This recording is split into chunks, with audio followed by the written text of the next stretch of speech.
so good to see your lovely face, to hear that beautiful voice, and to have you back in the community. And what better way to kick it off than with Salt Lake City, who came in season 5, episode 1, with a fiery episode. I mean, Jodi, this episode did not disappoint. I always feel like where are we gonna be with the house with Salt Lake City housewives? Where are we gonna meet them? You know, not last season, but the season before, we were left with just the 4 women and we were like, they're split. How is this gonna continue? We have the next season and they give us Monica. Monica comes on, causes like a whole shit show, and then brings all the women together. And we see them all hugging on a beach, and it's just like, where do we go from here? We go to Bezos. We go to Bezos. We kind of just start the hell over. Like, they're just kind of like, they're really pushing this narrative at the beginning that's like, when the world tries to tear us apart. And it's like, listen, you signed up for and you signed up for like the 12th iteration of this reality show. So I think you knew what was coming just fine. But it's like, when the world tries to tear us apart, we bond closer together. And then like over the course of the premiere, they are like absolutely screaming at each other. I do appreciate Salt Lake City's dramatics. I do. Well, like as the world turns, the young and the restless, these are the days of our lives opening was a little too much for me. I was like, what? I turned to my sister, was like, what is happening? What is going on here? But the things whatever. They can like get the Salt Lake City women to do are so funny because they're like they're just the most all in on like, we are here to make a television show. You fly that drone up overhead and we will spin around in this circle in our like Secret Lives of Mormon Wives blue coats. They're going for it. But what's funny this season is that they're getting Mary to do it. And so far she's engaged. Ooh, Mary. We need an engaged Mary. Mary, I mean, everything was so like, don't let her sit on a bus and eat McDonald's anymore. Let that woman out in the mist. And what I realized with the women, and what I realized about Mary is she can only be friends with one housewife at a time. She can't handle more. She's got one bestie, and that's it. She can be cordial. She can sit amongst you, but she can only call one friend. And that is Angie. Sort of cordial. Cordial in her word, to her definition, right? Because when she told Heather she looked inbred, I think she thought she was being cordial. That's right. So cordial, you know what I mean? Like, this is like Mary's definition of cordial. That's all it ever is with Mary, is just like a pure, okay, not pure, it's impure, but like a straightforward misunderstanding of logic. Like, Mary's logic is on full display. I don't want to jump ahead too far, but like, hands down, the funniest thing that happens in this episode. Jump to it. Because it is the Mary's funniest part. Ongoing war with the idea that new cast member Brittany is going to attack her with bread in some way. And to be fair, Brittany did not have the most delicate approach to Mary and new cast member Bronwyn, who are fashionistas and are bonding over fashion. And for a rare moment, it really seemed like Mary might make more than one friend. And maybe she will. She'll probably ditch Angie K for Bronwyn now that she has like someone who knows she's ready. When she heard Rihanna had that coat, Mary was like, okay, let's be friends. Brittany sidles over for some reason and says that she likes Bronwyn's costume. Oh, it was all downhill from there. But then Mary starts to try to say that when she was young, they never had enough, so that's why she collects mini clothes. And then Brittany says, so you're a hoarder? That woman is a social liability. I never thought I'd see a stronger social liability than Mary. Anyways, then Brittany tries to relate to Mary because she was also poor growing up. And Mary's like, well, I wasn't poor.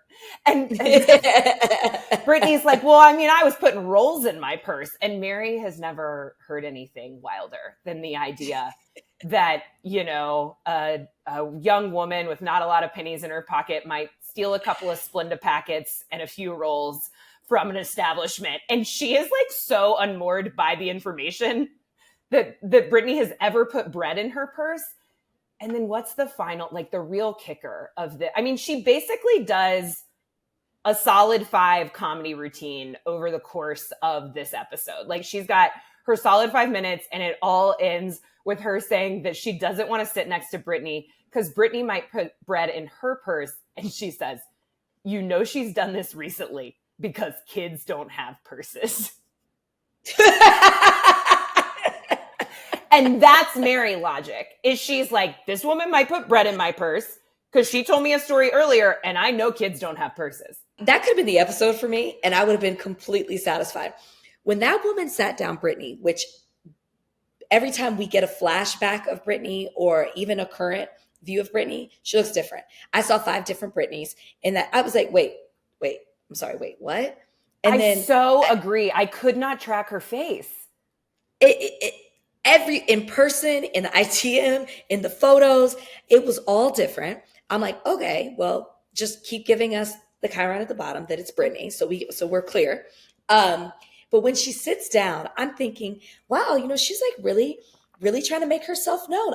She's not a housewife, but I guess she's a friend of. But I was like, she's really putting herself out there. She just scoots. That's real bold. She scoots on in between Mary and Bronwyn, and the funny thing is, before she did that, my sister and I were like, you know, she's like, oh, somebody compliments her coat. And she's like, oh, this is my grandmother's coat. And I thought, my God, that coat's been through the ringer. How many generations has that She was thing like, been this is passed 100 years old. It was like, it shows.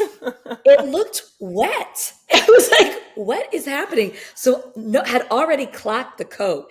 And then when she sits down and she just is so loose with her words to where Bronwyn's like, I get you don't know fashion. You can't speak on fashion, but you obviously just like don't have a way with your words either. Bronwyn says it a lot better, but that's the sentiment. And then Mary's like, it looks like 15 German Shepherds. And I was like, that's it. It looked like a coat of German Shepherds that had been dyed red. And rest in peace to her grandmother. I'm sure it has all the sentimental value, but that thing was hideous. Yeah, you know, I don't know. She was wearing an ethical fur. Like she was, you know, wearing a vintage. She did not buy that fresh. So it has that going for it. But I think I clocked it when she was talking about the code. I didn't pay much attention to it. But once Mary pointed out her reality to me, which is that it looks like a series of German Shepherds that she has Cruella de Vil together, I got on board. I hate thinking Mary is this funny because I know she'll betray me. Like I know that she will say something so absolutely immoral this season that like I can no longer be behind her. But my God, did she have me in the first half? Both can be true. She can be funny and extremely offensive and inappropriate, but not together, just separately does funny things and also is highly offensive. I do really like Bronwyn so far. I know we're only 1 episode in, but so far what she is giving is everything. Yes, is it a bit much for her to be in, you know, hot pants in 37-degree weather at a restaurant? However, I will say, if you have ever lived in the cold, anything above freezing, once you go through a winter and those first days above 32, you too feel like you can wear hot pants. Putting your pleather shorts on. It's true. I remember that they told me that. And then when I lived in Wisconsin, the first day above 32, I was like, hallelujah, it's summertime. It feels like they spend nearly this entire episode at an outdoor party. And like those standing heaters do not work that well. And that fur was probably not that protective. I was like, are they not freezing? But I did appreciate I loved Bronwyn's heart coat. Her Saint Laurent heart coat was flawless to me.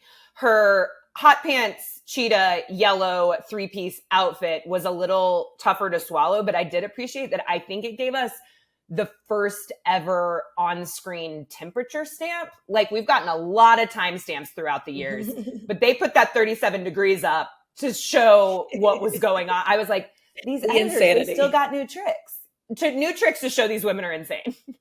No, absolutely. Another thing I noted that I had not seen in these 4 prior seasons were Black people. I said, where do these Black people come from? At the Bezos Valentine's Day party, Lisa did note that she was inviting a bunch of people that are in her neighborhood. Mm-hmm. And with that came several Black women. I turned to my sister and I said, do you see all the sisters that are there? Also, not wearing coats. I just wanted to point that out as well. I said, where are their coats? But it just was something that I thought, wow, I wonder if we'll see more of that. Because when I think of Salt Lake City, I really don't think of Black people. And the fact that, and it didn't seem, and this is a nod to Lisa, it didn't seem like she was forcing Black people on us. It didn't seem like she was trying to say, hey, I have Black friends too. It seemed quite natural. And so I thought, well, this is nice to see because there's a Black community here and I haven't really seen that. And I don't think of Salt Lake City in that way. I'd like to see more of it. And they just weren't at the party. They also were at the dinner as well. I thought you were going to say you were glad that it didn't seem like Lisa was like forcing any of her guests to be there. Like it did seem like she had naturally invited her. I don't know. It kind of seemed like everybody was having fun, you know, like there was one woman who I did also note was not in a coat. She was in like a sweater set. And I was like, is that the mayor of Salt Lake City? I just like, I'm so, you know, I have like such a soft spot for Lisa, but I really do kind of buy into her as like somehow still being this mover and shaker in Salt Lake City. No, she is. Despite like, or, you know, their terrible reputation. Like it seemed like she had gotten, you know, some members of the community there. And I think she is a mover and shaker. I think Lisa's a good time. I think Lisa's probably a lot of fun. Yeah. Again, it's similar to what we were talking about, Callie and I, with Dubai. I think it was Dubai. I don't know. It was one of them. Now it's all blended. By the time we get to the third recap, it's all blending in together. But people aren't privy to watching the Housewives. So you see them in one way in real life and they're a lot of fun. We also can see them as housewives and they're not as fun. So it's a little bit more like difficult to see it. But I bet Lisa in real life is a good time. She really seems like it. Yeah, because I think she can like float above the surface. You know, she can just have like a good, fun conversation where she's like pointing her finger in every which way and breaking out into song. But if you go to one of her dinner parties, it will devolve into absolute screaming.